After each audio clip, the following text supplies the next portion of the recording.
En cas d'attaque terroriste, avant l'arrivée des forces de l'ordre, voici les comportements qui peuvent vous sauver. La première réaction à avoir est de s'échapper. Pour cela, identifiez d'où vient le danger pour vous en éloigner un maximum et le plus rapidement possible. Ne vous exposez pas. Penchez-vous ou courbez-vous pour vous abriter.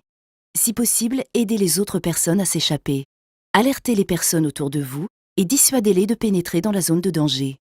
Si vous ne pouvez pas vous échapper, cachez-vous. Enfermez-vous à double tour. Barricadez-vous avec des meubles ou objets lourds.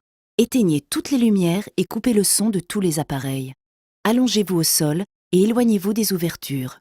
Abritez-vous derrière un obstacle solide, un mur, un pilier, une voiture. Coupez la sonnerie et le vibreur de votre téléphone. Dès que vous êtes en sécurité, alertez les forces de l'ordre en appelant le 17 ou le 112 et obéissez-leur.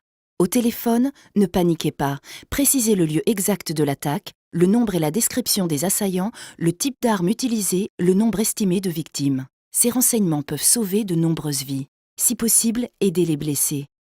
Une fois les forces de l'ordre arrivées, ne courez en aucun cas dans leur direction. Gardez les mains levées, ouvertes et bien visibles sans faire de mouvements brusques. Si vous attendez les secours et les forces de l'ordre, et si vous êtes en sécurité, vous pouvez sauver des vies en réalisant les gestes d'urgence. S'il y a saignement, appuyez fortement dessus en utilisant si possible un linge propre, t-shirt, pull ou autre. Maintenez la pression sur la blessure jusqu'à ce que les secours prennent le relais. Si vous n'êtes pas encore en sécurité ou si la blessure saigne toujours abondamment, effectuez un garrot. Pour cela, faites un nœud coulissant à la racine du membre concerné à l'aide d'une écharpe, cravate ou ceinture. Dans tous les cas, aidez la personne à s'installer dans la position dans laquelle elle se sent le mieux. Si la plaie est sur le thorax, mettez-la en position assise ou semi-assise. Pour une plaie au ventre, en position allongée. Si la personne est inconsciente ou perd connaissance, tournez-la sur le côté comme si elle dormait en chien de fusil en position latérale de sécurité. Faites en sorte qu'elle puisse respirer correctement. Face à la menace terroriste, restons toujours vigilants. Dès que vous rentrez dans un lieu, repérez tout de suite les sorties de secours.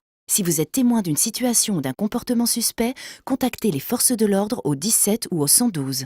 Ne diffusez aucune information sur leur intervention. Ne propagez pas de rumeurs ou d'informations non vérifiées sur Internet et les réseaux sociaux. Suivez les comptes Place Beauvau et Gouvernement FR sur les réseaux sociaux.